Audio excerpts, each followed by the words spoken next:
This week, we're going to talk about methodology overviews and the vision document. Every project involves some type of a development methodology. And in fact, it has a special term in IT. It's known as an SDLC, or a Systems Development Lifecycle. There are actually many different types of SDLCs. And in fact, as part of your weekly exercise this week, you looked at not only the basics of a waterfall methodology, but it also exposed all methodologies because they're all based upon the same basic philosophy. As part of your readings this week, you've learned that all methodologies are based on a number of steps. And these steps, regardless of the methodology, are quite common. So the steps are really as follows. The first one is requirements. Requirements is simply what do you want the system to do or to accomplish? Or potentially, what is the problem that has to be solved? Once you've got an understanding of the system through the requirements and requirements gathering, then secondly, you want to analyze the requirements to make sure that you fully understand the problem to be solved and any kind of root causes that go along with the problem. It's really funny about problems. When you have a problem, symptoms are something that are very easy to identify and, again, generally fairly easy to resolve. But in many situations, what you're looking for is really the root causes to certain problems. And that's what analysis helps expose. By looking at the various requirements, you can analyze them and A, try and understand the problem at hand, and B, hopefully, find ways to solve that problem or to build a good, appropriate solution. So the third step is to design an appropriate solution, given the problem to solve. Ultimately, you're going to want to implement a system based upon your design solution. When I say implement the system, I mean you're going to have to write the software, acquire the hardware, install the system, test it, and make sure that it's functioning properly. Ultimately, the system will become deployed. The users will use it over a period of time. And again, as they use the system, they'll find new business opportunities or things that need to be changed, or potentially they'll find problems with the system that need to be fixed. And all methodologies basically operate on the same basic premise. Requirements, gathering, analysis, design, implementation, test, and then ultimate deployment and maintainability. Regardless of the methodology, every system is going to have a set of artifacts, they call them, or documents that are associated with it. When you go ahead and you define the requirements of the system, you need to capture them and put them into a specific document. As you develop plans and estimates, they too must go into this basic written form. Before a project is ever approved, most companies will require an IT person to create what's called a vision document, or again, something very similar. The vision document is really that. It's a common document that really describes what is the goals and objectives of the system, what will the system do, how much will it cost, how long will it take, and so on. Although there are many different templates available for a vision document, and I've seen hundreds, I have included on Fanshawe Online a typical vision document template for you to utilize this semester, and in fact, you're going to be utilizing in other courses as well here at Fanshawe. So make sure you download that from FOL. The vision document, and I'll go over it at a very high level first, and then I'll describe it in a little bit more detail, is really organized into the following sections. The first will be goals and objectives for the system. What's the big idea? What is it that you want to accomplish? You need to identify any risks associated with the system. You'll ultimately identify all the stakeholders, people that have a vested interest in the system. You'll also have to define what will the system do, and that's through a series of requirements. And there are really two basic types of requirements. The first one being what we call functional requirements, and the second one being non-functional. And in fact, I've got a couple of slides that are going to talk about that in detail. One thing I should mention as well, just so they get used to the terminology right from the get-go, when we talk about functional requirements, we really capture those in what we call a user story format. And again, a little bit more on that in the next couple of slides. The last part of a vision document is usually the cost estimates. And those cost estimates usually include some contingencies. So what's a contingency? Well, if you estimate that a system is going to cost $100,000 to create, you might want to budget for an extra 20% of the original project budget just to make sure that if there's an overrun, you'll still have the money to support your development effort. And that's actually quite common. For any system, a typical contingency is somewhere around 25%. It could be a little bit less or a little bit more, depending upon your understanding of the project and the difficulty of the project at hand. But it's very common that when you cost out a project, that you will have some type of contingency just in case. So that's a very high-level view of the document, the vision document, but I want to talk about it in a little bit more detail, one section at a time.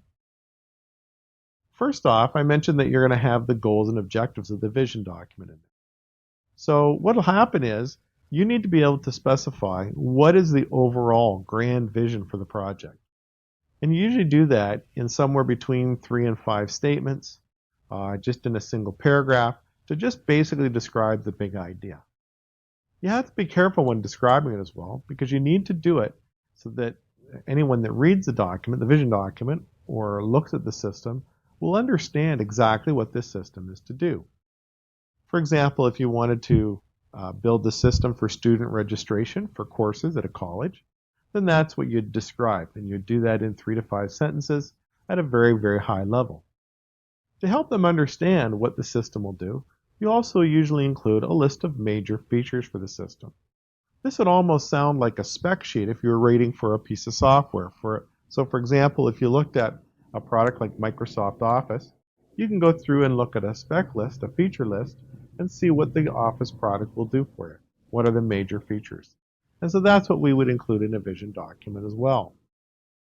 The next piece is risks, and we usually try and identify any risks that are associated with the project as well. Now, in order to identify those risks, we need to specify a set of assumptions. And the assumptions would be things like, how long will this project take? How much money is involved? How risky is the overall endeavor? And in fact, when we talk about risk, what is the risk from both a technical perspective as well as a business perspective? Technically, can you do this? Is it easily implemented? Or will it be something that's going to use some new up-and-coming technology? From a business perspective, it could be something like the timing of this project. So for example, if a project is late, will that actually diminish the need for the product at the end of the day? Or will that in some way hinder you in terms of the overall value that you derive from the project in the first place? So it's very important that we identify the risks. And in fact, we don't just identify the risks, but we develop strategies to deal with those risks should those risks materialize throughout the project. The risks, as I've mentioned, are project-wide. They are risks that we would anticipate throughout the entire project effort. Remember that many of these projects that you might work on might go from anywhere from a couple weeks to several years, and that's quite common. The next section will be in a list of the stakeholders. So what's a stakeholder? Well, it's really an individual, any individual, that has some interest in your project. And that might include initially users of the system, both internal to the company or external to the company. So for example, if you were to build a library system, you're going to have certain internal users at the library, obviously people that purchase textbooks, that file them, that allow for the withdrawing of the textbooks and recording that, creating membership and maintaining membership information. So you'll have internal users, but you'll also have external users as well. People like us, people that borrow materials from the library. So we would certainly be included in the list of stakeholders. The next one will be the business owners. Who's paying for the system ultimately? This could potentially be partners of the companies, shareholders. And again, anybody that has a financial interest in your success should be included as well. We also have to think about the tax of a system, government agencies, licensing authorities as well, because they'll certainly have some interest in what we're doing.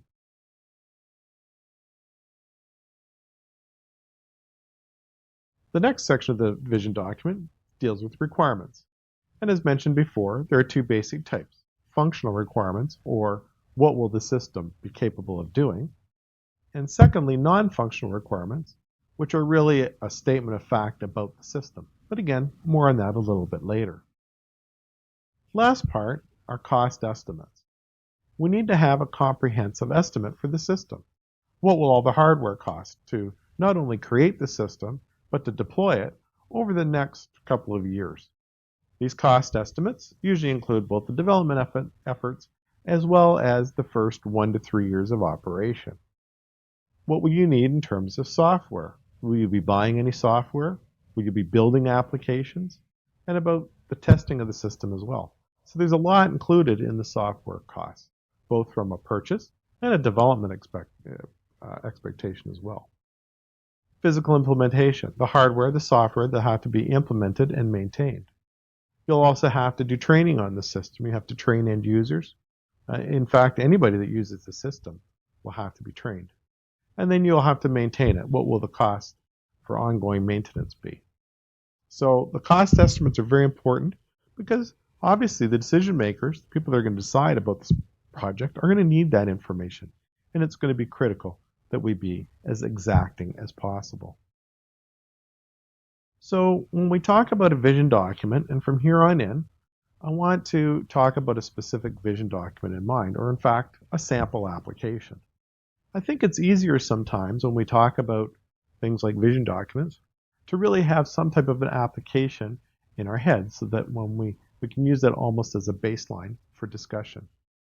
So from here on in, as we talk about the vision document in a little bit more detail, I want you to think about a specific application. So what I thought we could do is think about a mobile application, a dating application for IT professionals. Lord knows, we need love too. So much like any adult dating site, again, IT professionals are looking for love, and we too should have our own application. So when we develop a goal or an objective statement, the first thing we want to do is the statement should be typically 2 to 3 sentences in length. It could be more, not typically less, and it should encompass the entirety of the application or solution being proposed. And again, it's just simply a statement that describes the big idea. I mean, why is this system going to exist? Why do we need to do this project in the first place? You have to be careful when any kind of goals, objectives, features are developed, and requirements, that anything that you write down needs to be both achievable and potentially measurable. And in fact, the best kind of goal statements are really, like I say, both achievable as well as measurable. So let's just take a sample of what it would look like for our IT mobile dating application. So here goes. Our mobile application will be a service that will allow IT professionals to meet like-minded individuals, or in other words, other IT professionals, for love or friendship. IT professionals will be able to create a comprehensive profile, and these profiles will include both personal and professional and skills and attributes, as well as a list of their wants and desires related to finding a partner. The system will automatically utilize these profiles to identify potential matches and will facilitate the introduction, first date, and a subsequent follow-up survey. So what we've done here, and again 3 sentences, is describe at a very high level the system that we want to build. It lacks some of the detail necessary to fully comprehend what we're doing, but it certainly does, at a very high level, give the reader an understanding of exactly what this system will do.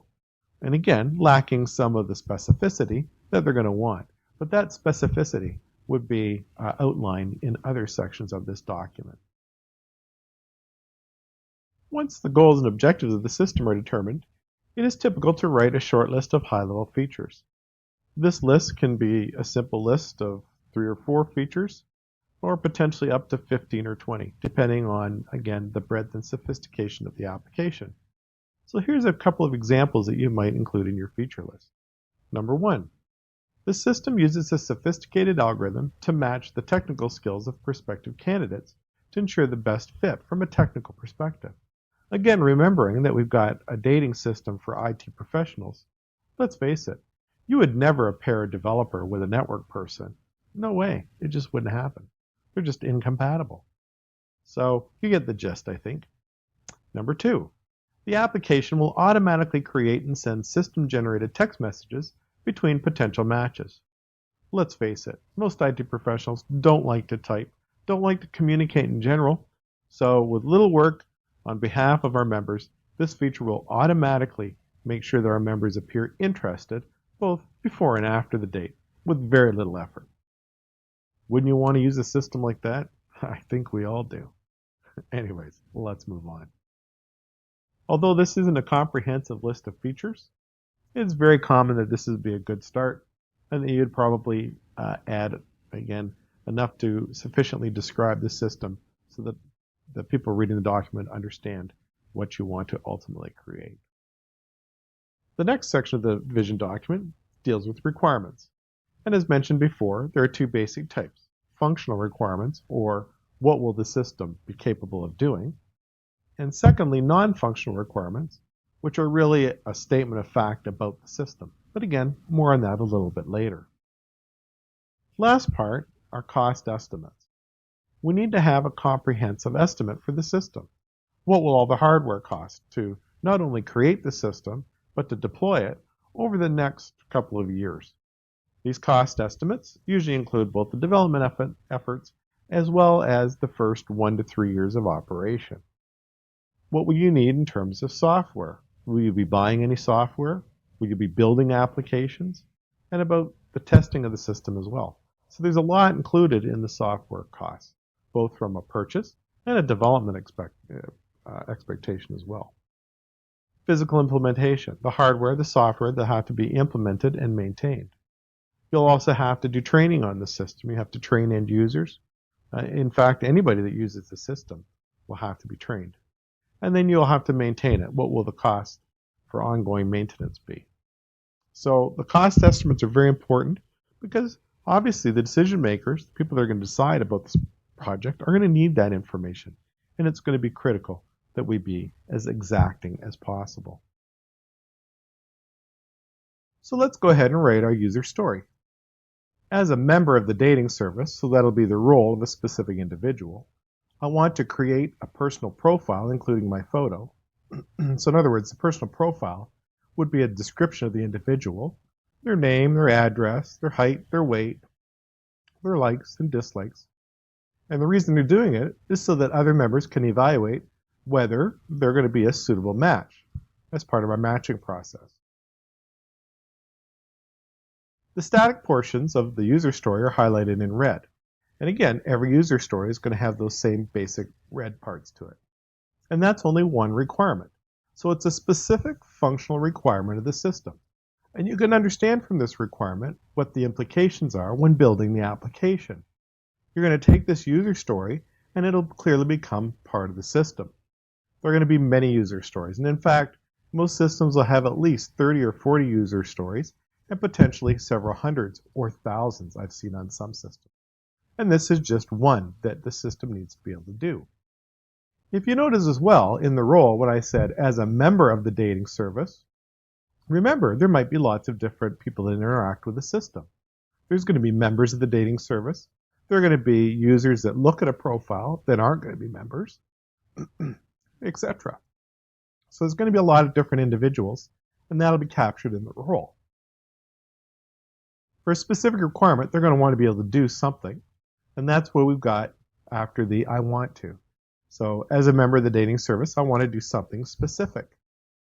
And the last part, when it says so that other members can evaluate, we're really trying to state what's the value of doing this. I mean, why is it that we need to create this profile in the first place?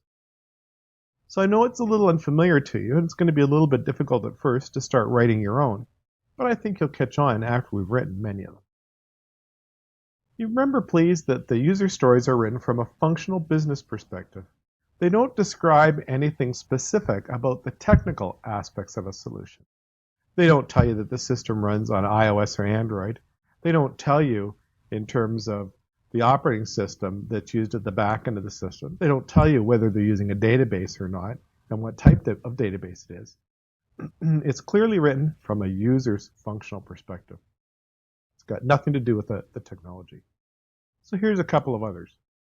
As a business owner, I want to be able to charge a monthly membership fee so that I can ensure that the business is profitable and sustainable over the long term. The next one, as a potential member, so really somebody that hasn't paid any membership fee yet, I want to review the existing member profiles so that I can determine whether I should sign up for a paid membership. Obviously, if you're going to sign up to a dating service and pay a fee, you're going to want to be able to evaluate whether it's worthwhile or not. So by identifying these different roles and these different functions, then that'll help us understand specifically what the system needs to do. For the business owner role, you might have 10, 15, or even 20 specific requirements for them. As a potential member, you might have a half a dozen different ones. And then truly as a member of the dating service, you might have 30, 40, or even 50 requirements on their behalf. So these usually become a fairly long list. But at least this does give you, at a very high level, an understanding of what would be required when writing a user story. We've mentioned that there are going to be, in addition to functional requirements, the need for non-functional requirements. So what is a non-functional requirement? A non-functional requirement is just a statement of fact. They're really not related to the functionality of the system anyway. It doesn't tell you what the system does. It tells you more about the platform that it's developed on or how it's going to run ultimately. So these non-functional requirements are usually related to hardware, software, or performance-related items. For example, the mobile app must be a native iOS application using Swift, Swift being a new programming language from Apple. Another one might be the system must be architected using an N-tier approach, so separating the presentation layer, the business logic, and the data layer. That might be a non-functional requirement. The last example is the application will utilize responsive design techniques to ensure the ability to render across a multitude of platforms. And I know, based upon some of the other courses you've taken, you do understand how responsive design works. So non-functional requirements tell you about the platform, tell you about the system, and might be related to hardware, software, or performance. Another one might be that when you hit the icon within the application, that it has to respond with a menu page within 4 seconds of hitting the icon on any iOS device, for example. So you can put in some specific technical requirements and make sure that the system meets those. So that's it in terms of both functional and non-functional requirements. Let's spend a little bit of time and talk about risk. Every application must have a risk assessment, really from 2 perspectives, both a technical and a business perspective. By identifying risks associated with a project, you can develop strategies and contingency plans should those risks be realized at the end of the day. A technical risk could include technical challenges, for example, using a brand new programming language, or developing an application using a very new version of the iOS, of the operating system, or the device itself. Business risk might include such elements as user acceptance, or the ability to get the application into the marketplace before a competitor succeeds in doing that. So when you build the system, we're always building it for a business customer at the end of the day, some type of a business user. And when they're spending their hard-earned money for us to build the system, they need to be happy with it. They need to be able to feel comfortable in the application and that we've done a good job in developing the system on their behalf. Now, for the most part, we as developers typically have little impact on the business risk, but you still need to know to identify the risks that the business is facing so you can become a true partner in that risk. And you can truly understand the impact it may have on the development effort. Again, we all have to be in this together. We're really partnering with the business users to create as functional an application as we possibly can. When you've identified risks with a system, you now have to build a strategy for dealing with those risks. When building your strategy to deal with the risk, you need to assess it and build the strategy in one of 4 ways. Because there's only 4 ways, one of 4 ways in which you can deal with risk. The first one is risk acceptance. So if you've got an identified risk, you might have to just accept that that may occur. And in fact, you might even be able to buy insurance for it. So if a project goes over budget, you might buy business insurance for that to cover the overage costs. The second one would be risk avoidance. So If you understand that a risk could occur, you might avoid it at the end of the day. If you're sitting inside and you look outside and you see lightning happening all around, guess what? Don't go outside. You'll avoid the risk. And that's one thing that we like to do on projects is, again, avoid it if we can. The third one is really limit the risk. Limiting the risk usually involves rolling out the system. If you've got a brand new system, rather than give it to 1,000 users at first, you might want to give it to 10 users. Let them try it first in more of a beta format, just to limit your risk exposure at the end of the day. And then if you feel satisfied with the product, then you can roll it out to much larger groups of people. And that is a risk limitation strategy. And the last one is ultimately risk transference. For example, on a project for risk transference, what you could do is rather than build a part of the system, you might acquire that software from somebody else because it might be too risky for you to build. You might bring in an expert or a specialist to build that part of the system, and thereby transferring the risk to them ultimately. So, when you have a risk, you need to identify what the risk is and ultimately how will you deal with it. Will you accept it, avoid it, limit it, or transfer it? A little bit more information about risk. You want to identify for each risk the probability of the risk occurring as well as the potential impact. And in fact, we typically sort the risk statements from the most likely or the most impactful to the least likely and or the least impactful. So for example, could the risk delay the development effort, or could it inflate the cost of the system significantly? And what is the probability of that happening? And again, this would be linked to something specific. So depending on the risk probability or the impact, you might even have a detailed set of plans should that risk occur. The stakeholders. As mentioned before, there are going to be many different stakeholders that need to be included in the project. And it's really for communication purposes, as well as understanding how they might impact the system at the end of the day. Because you're going to be communicating with these people for the long haul, you're going to want to include basic contact information. What's their name, their job title? What company do they work for? And in fact, that will apply to many external resources because on a lot of projects, you're going to have contacts both inside of the corporation as well as outside as well. When I talk about contact information, how best will you communicate with them? Email, text message, phone numbers, etc. You're also going to describe their role as it relates to this project. Are they a manager? Are they somebody that just needs to be sent information and kept aware of the project, the status of it? Are they there for just budgetary information? Do they just want to know that it's really, how's it going? Is it really rolling out on time and on schedule? So there are lots of different stakeholders and their needs are very different. As we've done with the risk, we also want to sort the stakeholders' information from most to least important. So those stakeholders that are most actively involved in our project will be at the top of the list, down to the ones that have least impact on a project are going to be at the bottom. So that's our vision document.